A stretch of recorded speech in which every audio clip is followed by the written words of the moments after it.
افطار کا صحیح طریقہ۔ میرے محترم بھائیوں اور بہنوں، رمضان المبارک کی گھڑیاں ہم پر سایہ فگن ہیں اور روزے دار کے لیے سب سے خوشی کا لمحہ افطار کا وقت ہوتا ہے۔ لیکن سوال یہ ہے کہ کیا ہم افطار صرف پیٹ بھرنے کے لیے کرتے ہیں یا افطار کو بھی سنت اور عبادت کے مطابق ادا کرتے ہیں؟ آج کے بیان میں ہم یہی سیکھیں گے کہ افطار کا صحیح طریقہ کیا ہے، قرآن و حدیث کی روشنی میں۔ اللہ تعالیٰ قرآن مجید میں فرماتا ہے وَأَن تَصُومُوا خَيْرٌ لَكُمْ إِن كُنتُمْ تَعْلَمُونَ، سورۃ البقرہ 184۔ ترجمہ: اور اگر تم روزہ رکھو تو یہ تمہارے لیے بہتر ہے اگر تم جان لو۔ یہی روزہ جب افطار کے وقت مکمل ہوتا ہے تو اللہ روزے دار کو خاص خوشی عطا فرماتا ہے۔ نبی کریم صلی اللہ علیہ وسلم نے فرمایا لِلصَّائِمِ فَرْحَتَانِ، فرحتٌ عند فطرہ وفرحتٌ عند لقاء ربہ، صحیح بخاری۔ ترجمہ: روزے دار کے لیے دو خوشیاں ہیں، ایک افطار کے وقت اور دوسری اپنے رب سے ملاقات کے وقت۔ افطار میں جلدی کرنا سنت ہے۔ نبی اکرم صلی اللہ علیہ وسلم کا طریقہ یہ تھا کہ لا یزال الناس بخیر ما اجل الفطرہ، صحیح بخاری، صحیح مسلم۔ ترجمہ: لوگ بھلائی پر رہیں گے جب تک افطار میں جلدی کرتے رہیں گے۔ افطار میں بلا وجہ تاخیر کرنا سنت کے خلاف ہے۔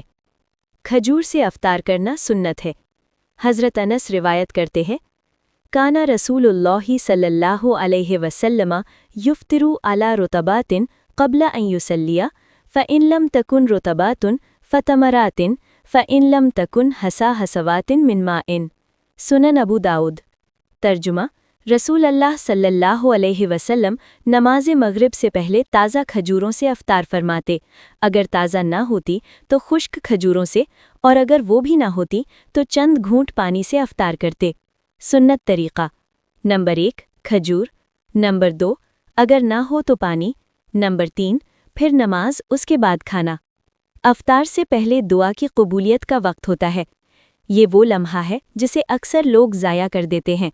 نبی صلی اللہ علیہ وسلم نے فرمایا ثلاثۃ لا ترد دعوتہم الصائم حتی یفطر، سنن ترمذی۔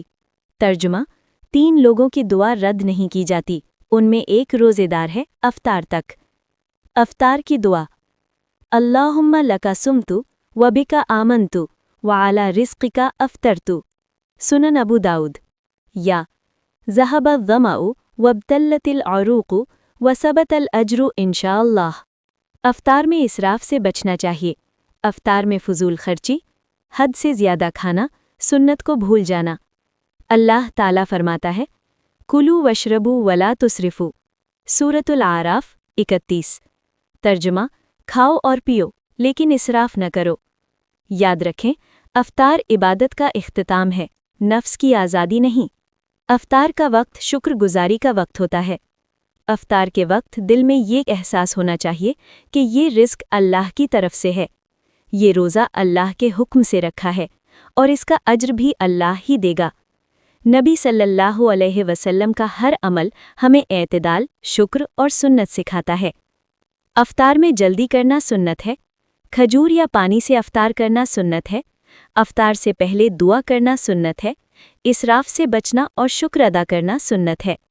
اللہ تعالی ہمیں افطار بھی سنت کے مطابق کرنے کی توفیق عطا فرمائے اور ہمارے روزے قبول فرمائے، آمین یا رب العالمین۔